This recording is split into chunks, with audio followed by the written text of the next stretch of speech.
Welcome back to my channel. কেমন আছেন আপনারা? আশা করছি সবাই ভালোই আছেন। গ্রামে আসার পর থেকে দাওয়াত খেতে খেতে নাজেহাল অবস্থা। আজকে যাচ্ছি আমার ছোট খালার বাড়িতে। বাইরে অনেক বৃষ্টি হচ্ছে, তারপরেও যেন গরম কমছে না। আমার ছেলে আগেই চলে এসেছে আমার মায়ের সাথে। আগে এসে ওরা কিন্তু খাওয়া দাওয়া করে ফেলেছে, আমরা একটু পরে এসেছি। আমাদের সবারই আসার কথা ছিল সকাল সকাল, কিন্তু আমরা তো বরাবরই লেট করা একটা পাবলিক, কোথাও তাড়াতাড়ি যেতেই পারি না। এই তো দেরি হওয়াতে আর খাওয়া দাওয়া দেরি করেনি, সব কিছু রেডি করে নিয়েছে। আমার খালা তো আমাদের পছন্দ মতোই সব কিছু রান্না করেছে। কথায় আছে না, মায়ের বোন খালা মায়ের থেকে ভালা। কথাটা কিন্তু আসলেই সত্যি। সবগুলা খাবার খুবই মজা ছিল, সবাই মিলে আনন্দ করে আমরা খেয়েছি। এরপর চলে গেলাম আমার খালাম্মার ছাদে। ওনার ছাদে অনেক গাছ লাগানো আছে। আমার মেয়ে বলল কিছু ছবি তুলবে, তাই আমি আর দেরি করিনি। যেহেতু কিছুক্ষণ আগে বৃষ্টি হয়েছে, ভাবলাম ছাদটা ভিজা থাকবে, যাব না। কিন্তু আমার মেয়ে তো শুনতে রাজি না। ও বলছে যে চলো না, এখন রোদ উঠেছে, গিয়ে আমি কিছু ছবি তুলি। এদিকে আমার ছোট বাবাটাও কিন্তু অনেক মজা করছে। ও তো আবার আপিকে খুবই ভালোবাসে, তাই তো ওর আপি ছাদে গেছে, ও না গিয়ে থাকতে পারে? এই তো আমার খালাম্মার গাছে আবার অনেকগুলো আমড়া ধরে আছে। এত ভালো লাগছিল দেখতে, খুব সুন্দর লাগছিল। খেতে কিন্তু ভালো লাগে না আমার কাছে টক জিনিস, দেখতে খুবই পছন্দ করি। মাশাল্লাহ, সত্যি কথা বলতে আমড়াগুলোর থেকে আমার চোখ তো সরছিলই না। এরপর আমার আম্মাজান বলল আমার খালাম্মার বাসার পাশে খুব সুন্দর একটা জায়গা আছে, ওই জায়গায় গিয়ে সে কিছু ছবি তুলবে। তাই যেমন কথা তেমন কাজ, চলে আসলাম আমার আম্মাজানের কিছু ছবি তুলে দিতে। বরাবরই আমার মেয়ের ফটোগ্রাফার আমি হই, আর আমার ফটোগ্রাফার আমার মেয়েই হয়।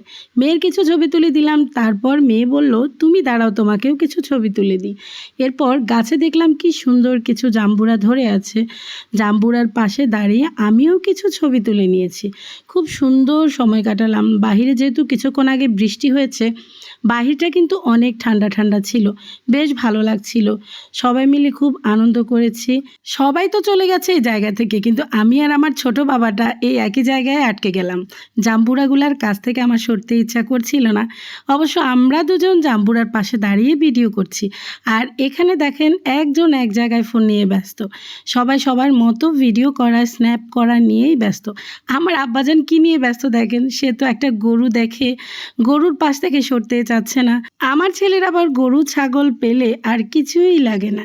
গরু ছাগলের মাঝে আমার ছেলে আনন্দ খুঁজে নেয়। এই হলো আমার ছেলের অবস্থা। তারপর আমরা ওখান থেকে বাসায় চলে গেলাম। বাসায় যাওয়ার পর সবাই মিলে মজার মজার কিছু নাস্তা খেলাম। ওই ভিডিওটা আর করা হয়নি। এরপর সবাই মিলে আবার বসে চাও খেয়েছি।